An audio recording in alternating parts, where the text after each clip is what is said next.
The Gettysburg Address. Brother against brother.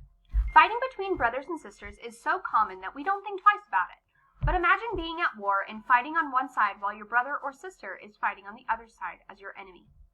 The American Civil War was a long fight between two sides of the country. Soldiers sometimes knew their enemy because men from the same town and even the same family would fight on opposite sides. Many of the officers had trained and fought together on the same side in earlier wars. Some were close friends who found themselves on opposite sides for the first time. The Union was made up of northern states, and the Confederacy was the southern states.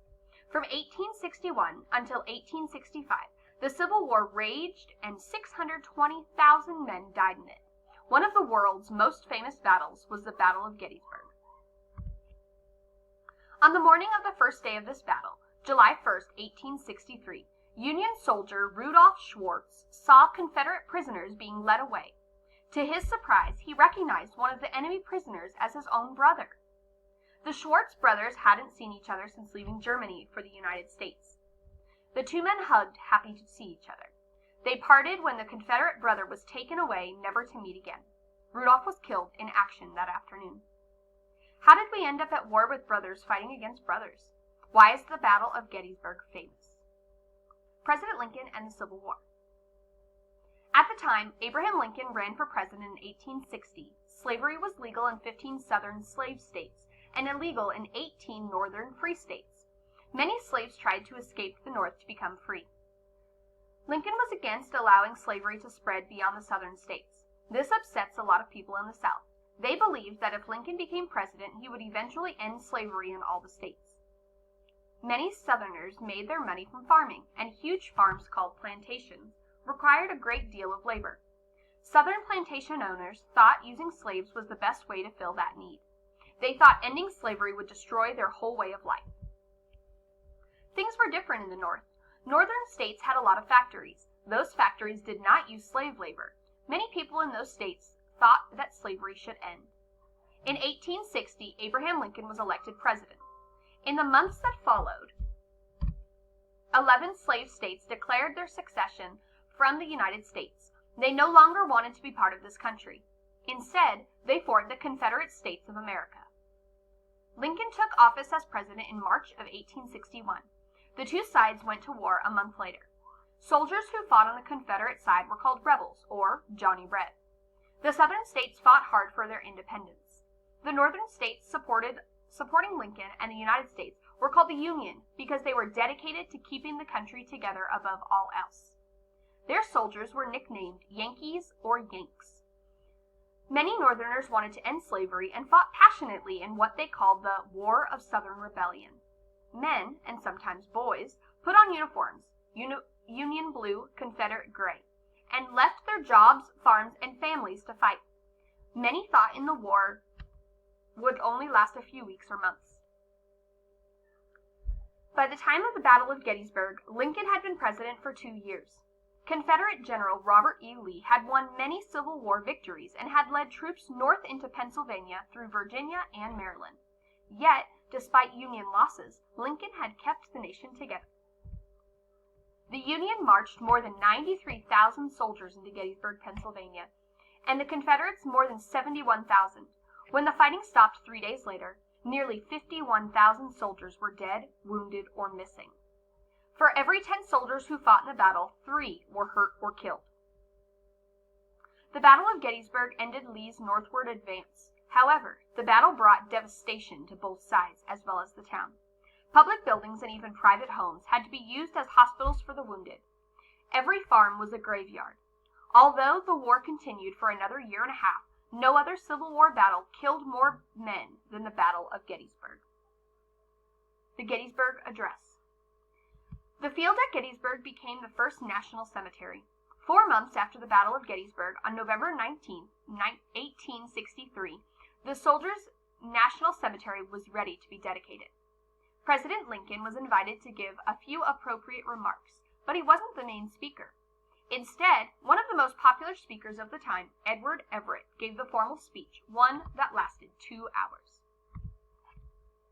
Days before the event, President Lincoln told a journalist that his speech would be short, True to his word, the president spoke for only 2 minutes.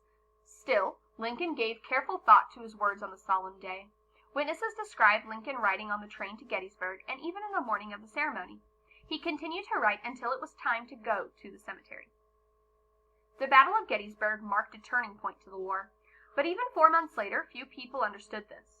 Confederate leaders saw their loss as a defeat rather than a disaster. Some in the North were sick of the war. They wanted to let the South go, and Lincoln couldn't tell him that victory was just around the corner. He knew it was not. Lincoln had to fight a way to keep the Union strong and in the fight.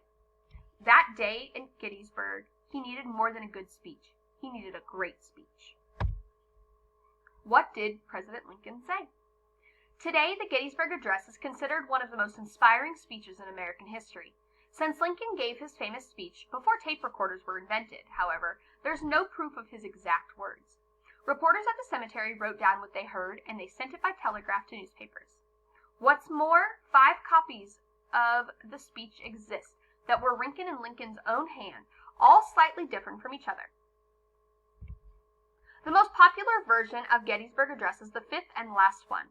Lincoln even signed and titled this version, which is why it is the most often reproduced copy and is considered to be worth almost $500,000. It hangs in the Lincoln Room of the White House. Here is the text version. 87 years ago, our fathers brought forth on this continent a new nation conceived in liberty and dedicated to the proposition that all men are created equal. Now we are engaged in a great civil war, testing whether that nation or any nation so conceived and so dedicated can long endure. We are met on a great battlefield of that war. We have come to dedicate a portion of that field as a final resting place for those here gave their lives that nation might live. It is altogether fitting and proper that we should do this. But, in a larger sense, we cannot dedicate, we cannot consecrate, we cannot hallow this ground. The brave men, living and dead, who struggled here have consecrated it far above our poor power to add or detract. The world will little note, nor long remember what we say here, but it can never forget what they did here. It is for us, the living, rather, to be dedicated here to the unfinished work which they fought here, have thus far so nobly advanced. It is rather for us to be here dedicated to the great task remaining before us, that from these honored dead we take increased devotion to that cause, for which they gave the last full measure of devotion, that we herely resolve that these dead shall not have died in vain, that this nation, under God, shall have a new birth of freedom, and that government of the people, by the people, for the people, shall not perish from the earth.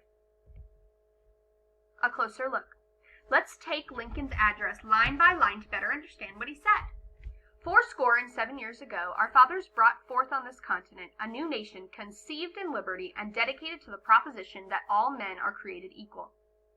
When Lincoln says 87 years ago, he means 4 sets of 20 or 80, plus years another 7. The year was 1867. 87 years before was 1776, the year of the Declaration of Independence.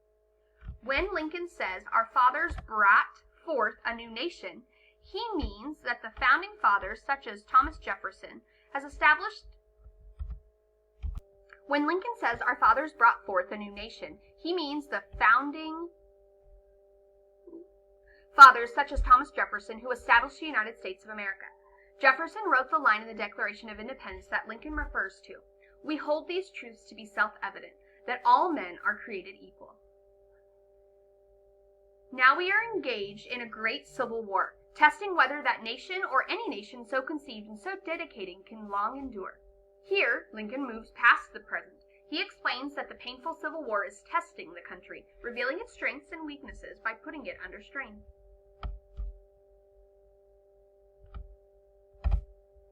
We are met on a great battlefield of that war. The Battle of Gettysburg was one of the bloodiest of the long war, yet Confederate leaders showed no signs of giving up, and Lincoln knew the war was far from over. We have come to dedicate a portion of that field as a final resting place for those here who have gave their lives that nation might live. Saying that soldiers gave their lives rather than died puts an emphasis on the sacrifice for their country. Lincoln was trying to unite the mourners on both sides of the war for the sake of the country. It is altogether fitting and proper that we should do this, but in a larger sense we cannot dedicate, we cannot consecrate, we cannot hallow this ground. The brave men, living and dead, who struggled here have consecrated it far above our poor proper to add or detract. First, Lincoln says that it's not right to dedicate part of the battlefield as a national cemetery. Then he changes course and uses repetition to make his greater point.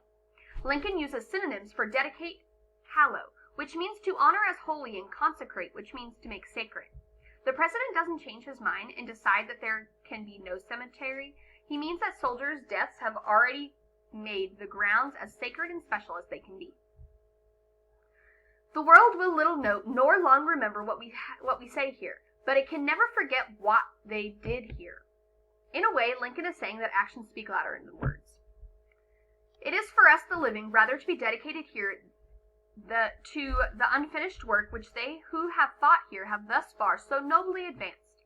It is rather for us to be dedicated to the great task remaining before us, that from these honored dead we take increased devotion to the cause for which they here gave the last full measure of devotion, that we here highly resolve that these dead shall not have died in vain, that this nation under God shall have a new birth of freedom, and that government of the people, by the people, for the people, shall not perish from the earth.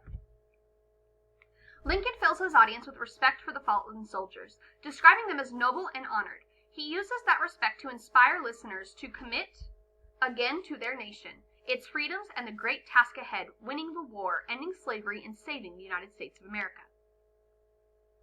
The speech ends with the most famous part, that government of the people, by the people, and for the people shall not perish from the earth. Here, Lincoln again uses repetition, but with a difference.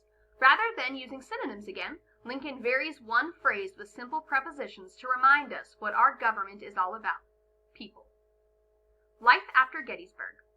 Today, the handwritten copies of the Gettysburg Address are national treasures. The speech is also carved in the Lincoln Memorial in Washington, D.C., yet the audience reaction to Lincoln's speech that day was quiet.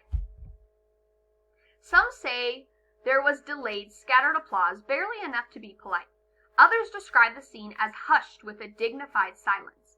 Some historians say there was no applause because the audience was so impressed. After all, in just 10 sentences, Lincoln had summarized not only the war, but also the spirit of the nation. We don't know what the audience thought of the address that day. We only know that Americans have been inspired by it ever since.